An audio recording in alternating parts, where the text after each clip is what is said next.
What if I told you that some of the most gifted black musicians artists who gave the world unforgettable songs and timeless performances met ends far darker than their music ever hinted at? Behind the fame, applause, and flashing lights, their lives carried struggles, heartbreaks, and tragic turns that the public rarely saw coming. Get ready, because here are 12 black musicians whose lives ended in tragedy. 12.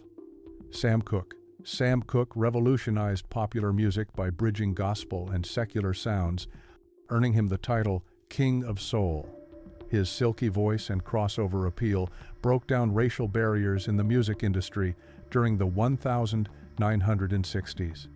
Songs like A Change Is Gonna Come became anthems for the civil rights movement, while You Send Me and Cupid showcased his incredible range and commercial appeal. On December 11, 1964, Cooke's life ended under circumstances that remain controversial to this day. At the Hacienda Motel in Los Angeles, the 33-year-old singer was shot and killed by motel manager Bertha Franklin, who claimed self-defense. The official story suggested Cooke was intoxicated and attempting assault, but many inconsistencies in the police report and witness accounts have fueled decades of speculation about what really happened that night. Cooke's death robbed the world not just of a phenomenal voice, but of a pioneering businessman who owned his masters and founded his own record label. 11. Otis Redding. Otis Redding possessed one of the most powerful and emotionally raw voices in soul music history. His performances were legendary for their intensity and passion, with hits like Try a Little Tenderness and I've Been Loving You Too Long, showcasing his ability to convey deep emotion through every note. On December 10, 1967, just 3 days before Sam Cooke's death anniversary, tragedy struck again. Redding, only 26 years old, was traveling to a concert in Madison, Wisconsin, when his private plane crashed into Lake Monona. The crash killed Redding and 4 members of his backing band, the Bar-Kays, leaving only one survivor. Ironically, Redding's biggest hit came after his death. Sittin' on the Dock of the Bay, recorded just days before the fatal flight, topped the charts and became his signature song. The unfinished whistling at the end, originally meant to be replaced with lyrics, became a haunting reminder of a talent silenced too soon. 10. Marvin Gaye. Marvin Gaye's voice was the soundtrack to love, protest, and social consciousness. From Motown classics like How Sweet It Is to the groundbreaking concept album What's Going On, Gaye consistently pushed musical boundaries while addressing issues of war, poverty, and social justice. Despite his success, Gaye battled personal demons throughout his life, including depression, drug addiction, and a tumultuous relationship with his father, Marvin Gaye Sr. Financial troubles and paranoia increasingly consumed the singer in his later years. On April 1, 1984, one day before his 45th birthday, Gaye's life ended in the most shocking way possible. Following an argument about misplaced business documents, his father shot him twice in the chest at their Los Angeles home. The man who gave us Let's Get It On and Sexual Healing was killed by the very person who gave him life, ending one of music's greatest careers in an act of domestic violence that stunned the world. 9. Luther Vandross. Luther Vandross was the master of romantic soul, possessing a voice so smooth it earned him the nickname the Velvet Voice. His ability to convey love, heartbreak, and passion made him the go-to artist for romantic moments, with classics like Never Too Much, Here and Now, and Dance with My Father becoming wedding and anniversary staples. Throughout his career, Vandross struggled with weight issues and diabetes, conditions that would ultimately contribute to his downfall. In 2003, he suffered a severe stroke that left him partially paralyzed and unable to speak properly. Despite attempting a comeback, his health continued to deteriorate. On July 1, 2005, Luther Vandross died from complications related to his stroke and diabetes at age 54. 8. Tammy Terrell.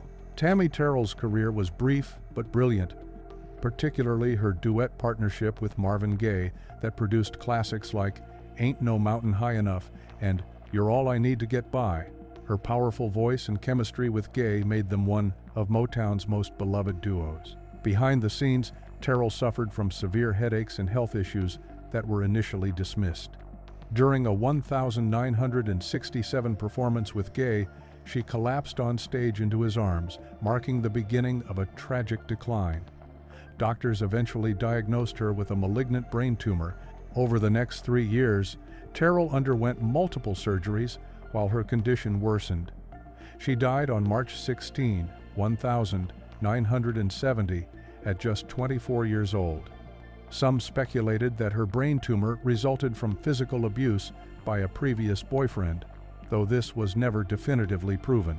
Her death devastated Marvin Gaye and contributed to his own struggles with depression. 7. Donny Hathaway. Donny Hathaway was a musical genius whose compositions and performances demonstrated remarkable sophistication and emotional depth.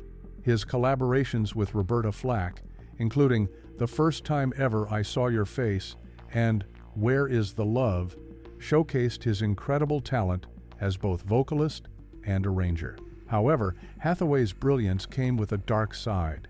He suffered from severe mental health issues, including schizophrenia, which affected his behavior and relationships within the music industry.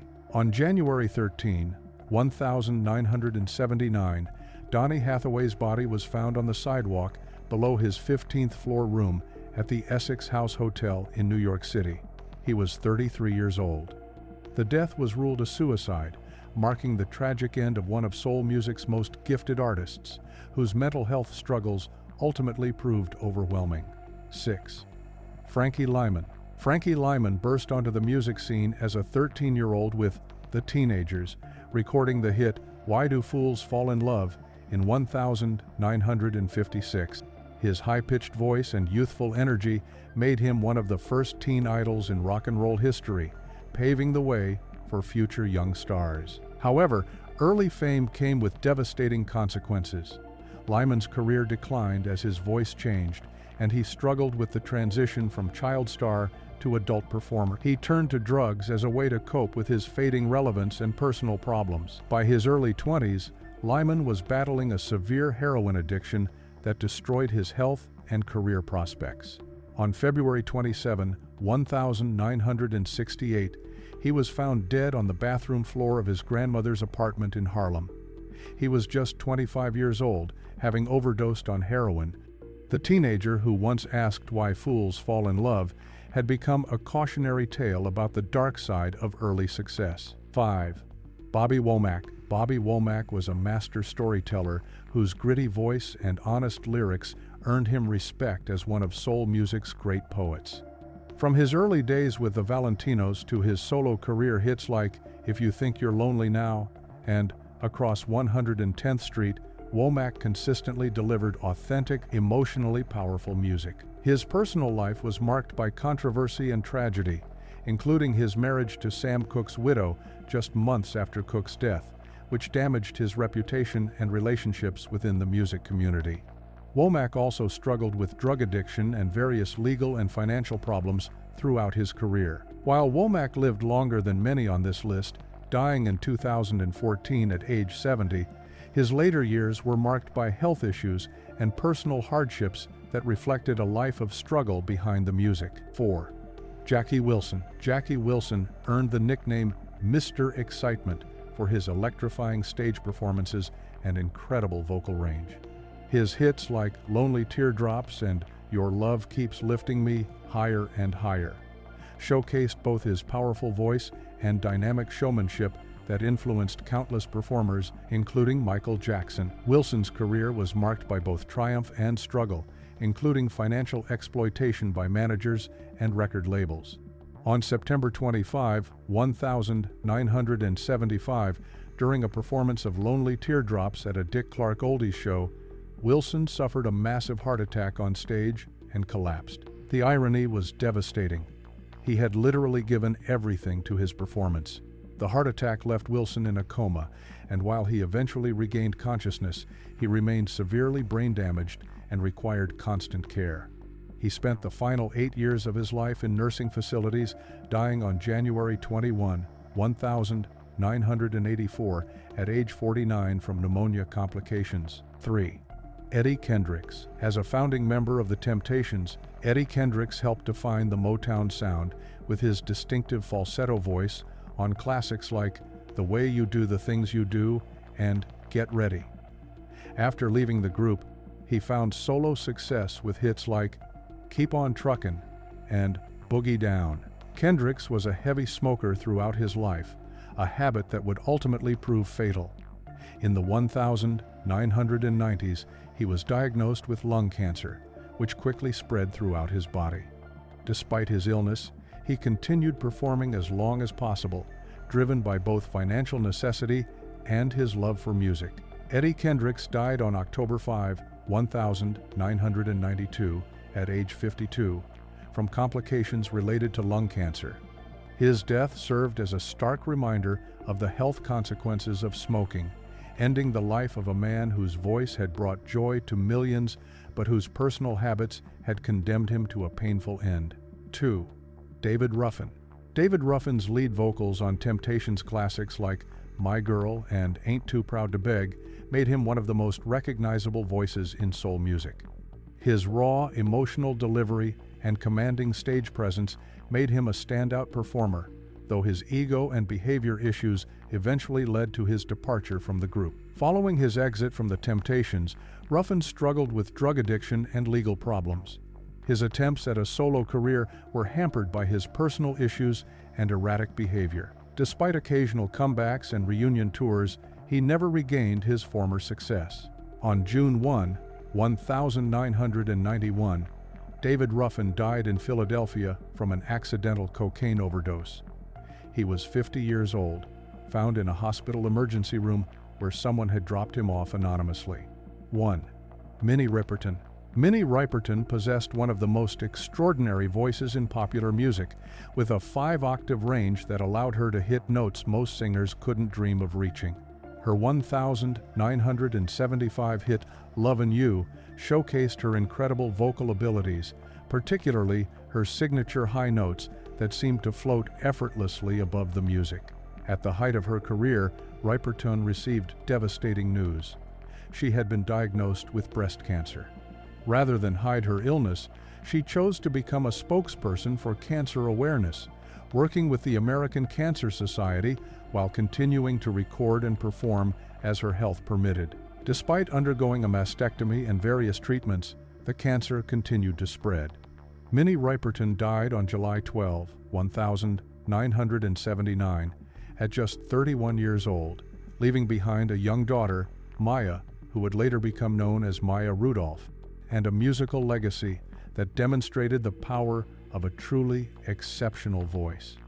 Her death robbed the world of a unique talent whose vocal abilities may never be matched. And there you have it, 12 black musicians whose voices and talents were cut short far too soon.